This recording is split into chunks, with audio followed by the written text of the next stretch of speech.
In this video, we're going to cover chapter 2. We probably won't get the whole thing covered, but we will get a fair bit of it. Okay. So actually get that to go away.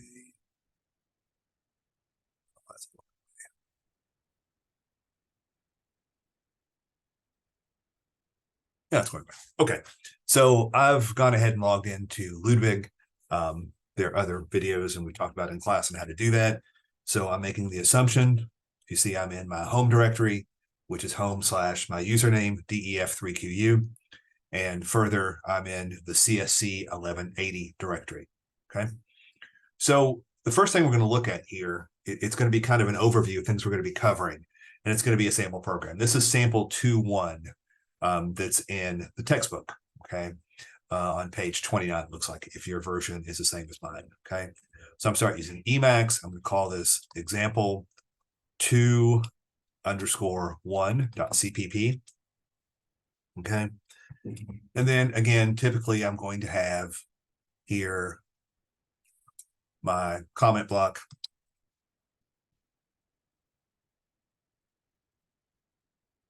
I guess since I'm doing it this way, I can just do a couple of slashes.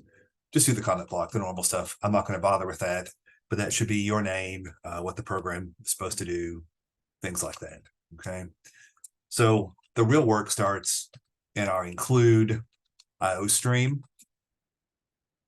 Okay. Which again includes the CN, cout, basic things like that we can do, the input output for the program. Do it using namespace standard. We're going to use that so we don't have to put in standard : every time we use the CN, cout, things like that.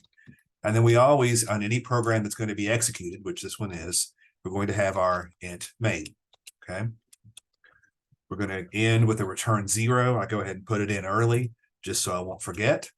Note that unlike Python, every line, every normal line, and there's, see, I'm going Python on you.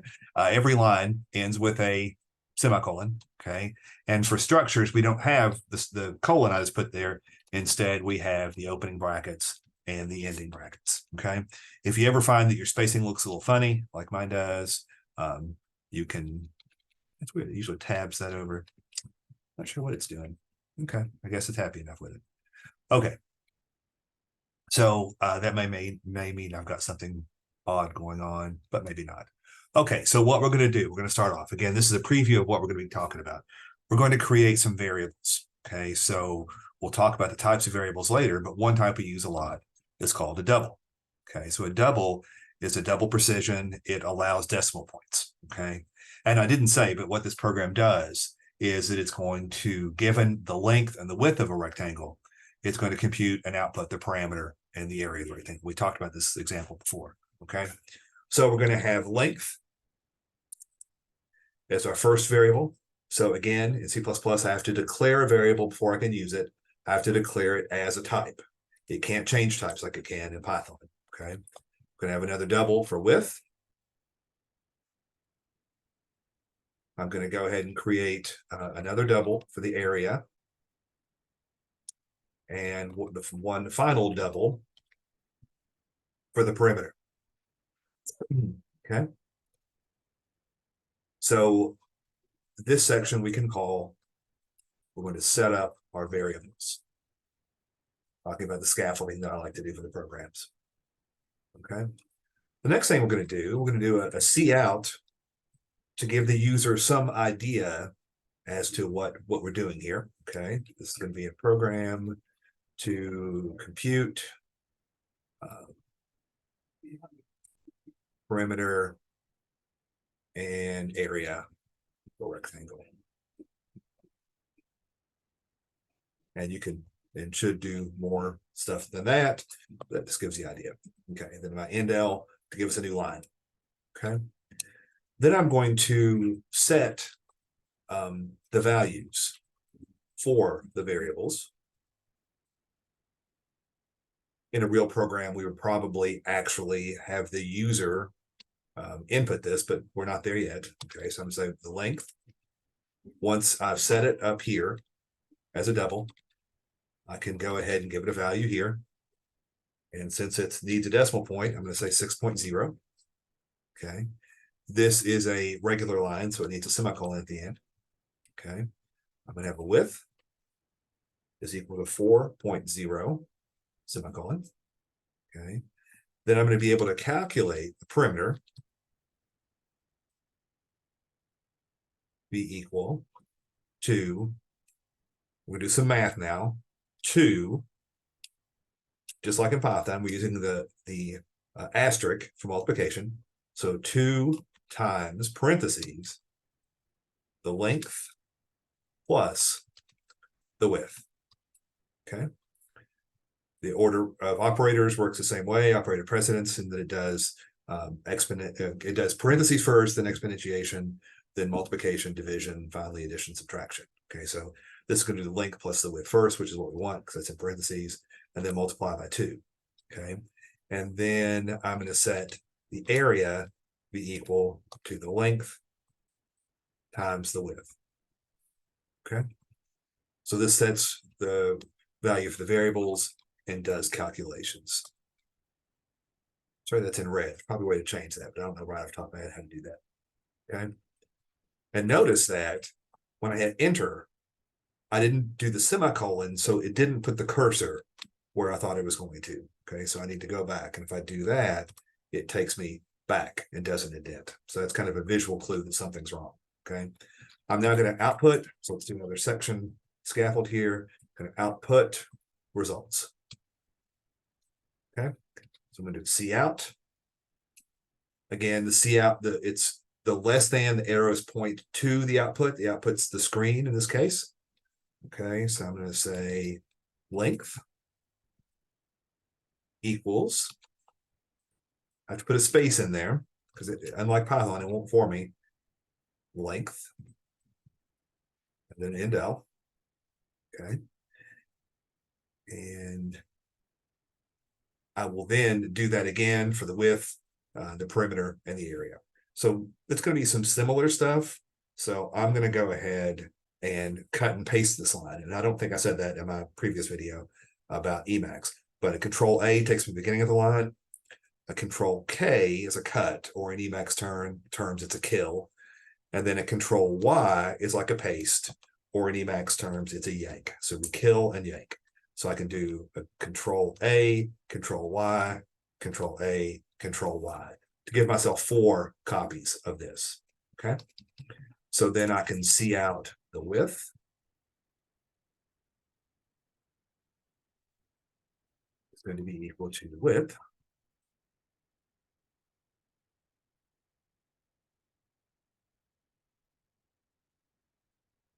The perimeter is equal to the perimeter. We've got the area is equal to the area. Okay, then I'm going to Control K to get rid of a few lines there, tighten things up a little bit. Okay, so here's our program. We're going to start by setting up some variables. These are all doubles, which means I can take a decimal point. We have a message to the user just to see what we're doing. I'm going to set the values for the variables with the equal sign. So I'm assigning what's on the right to what's on the left. We're not doing any error checking. We're assuming that they know what they're doing. Okay. We're then inputting or outputting those results to the screen. Okay. So I can Control X, Control C to exit. Ask me if I want to save. I say yes. Okay. Now, if you look, the program example2_1.cpp is there. Okay. I can now do a G++.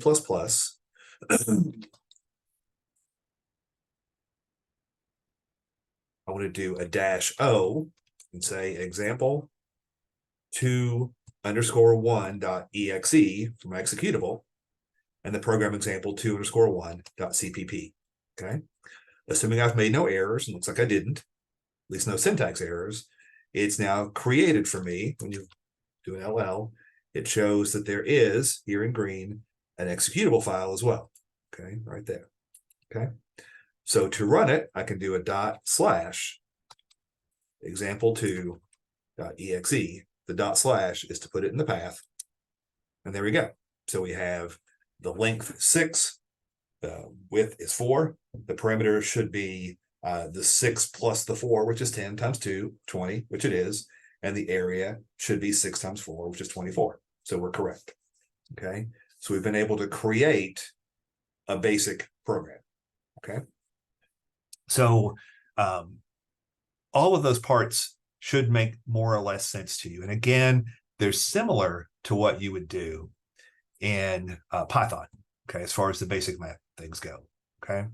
And we're going to see a lot of those parts are always going to be part of our program, okay? We're always going to have the include, the using. Most programs will have an int main and the return 0, okay? Comments, again, are important. We do a // or /*//, okay? Every language has reserved words, okay? Python's no example. There's a list in the book somewhere. So, for example, you can't call a variable cout, because that's one of the reserved words, or int, things like that, okay? As far as data types go, okay, we have 3 different categories of data types. There are simple data types, there are structured data types, and there are pointers, okay? And we're going to only be concerned with the simple data types for the probably the bulk of this class, okay? So the simple data types, we have the integral numbers, okay, which those are integers. They don't have a decimal point, so we're going to do an int for that.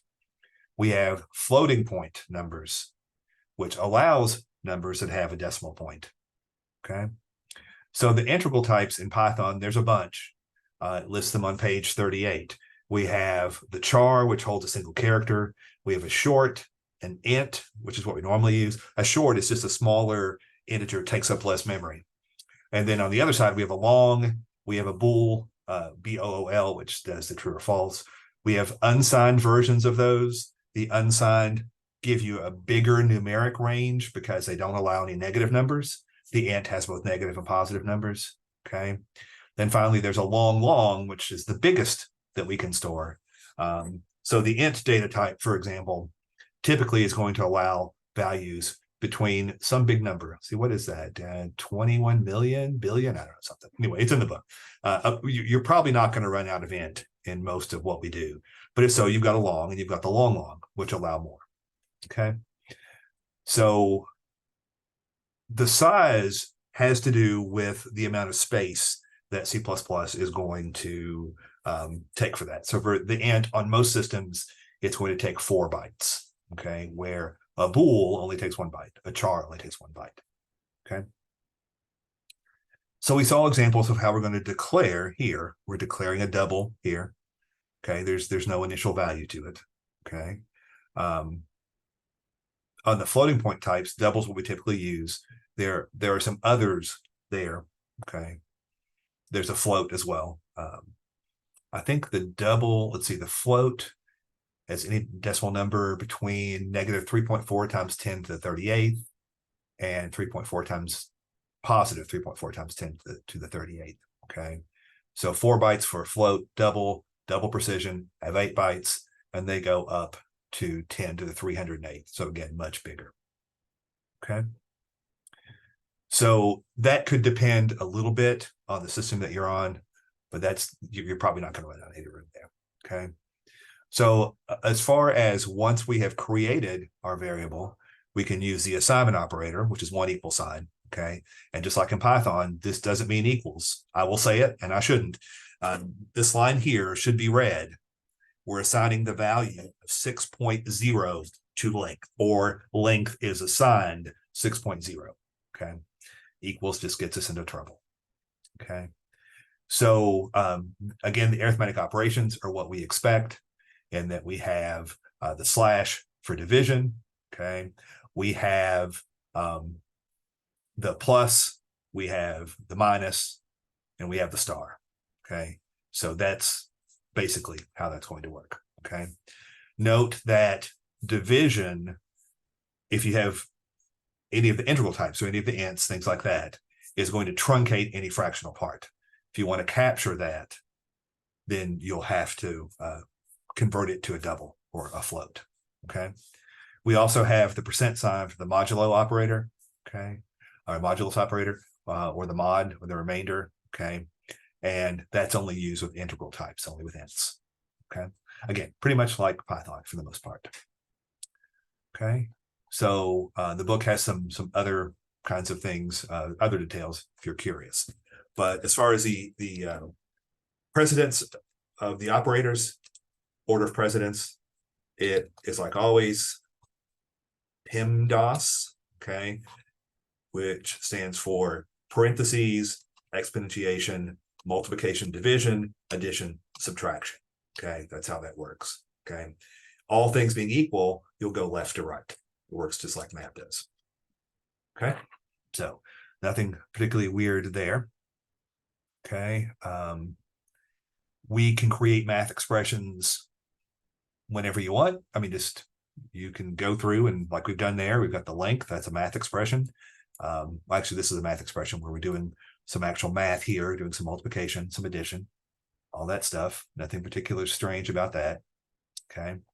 One thing that you do see sometimes is if you want to do a type conversion, it's called a type cast in C++. Okay. So if, for example, I have a variable, I'll throw some stuff in here, int x equal to 6, I can do that. And I didn't put my semicolon, so it didn't space where I wanted it. And then I can do a static cast. So stat static underscore cast. And then I can put whatever type I want. Double 2x. Okay. Something like that. Okay. Or if I had something like I'm getting a value, well, let's say I wanted a static cast. Let's say I have an int called p for the perimeter. Okay. If I wanted to static cast that perimeter value just to an integer, I could do it that way. Okay. And you can static cast pretty much from or to anything as long as it numerically makes sense for you to do that. Okay. I think in one of the other videos I talked about strings. So when we create a string variable type, it just is going to be enclosed in quotes. Okay. We'll talk a lot about strings. Strings turn out to be a pretty important thing for us to do. Okay. And that'll come later. Okay. We can also create a constant variable. Okay. Or they're called a named constant. If we do that, then the value can't be changed. Okay. So I could do something here, but you have to declare the variable. If I know that, for example, the length is always going to be 6, which I never would. I would say constant double length equals 6.0.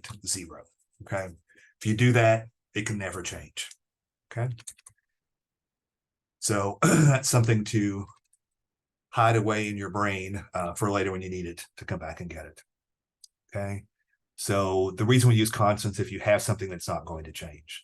If we don't have a constant, we're going to use variables, which we use in here. Okay.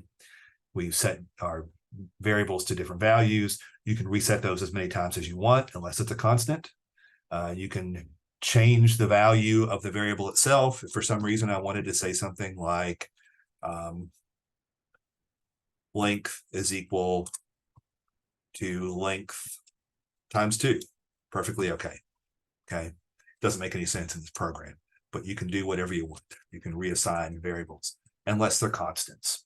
Okay, so all that's okay. But again, what I can't do, I can't save it. I can't put it into a type that's different. So I can't just change by, I can't say, length is equal to 5.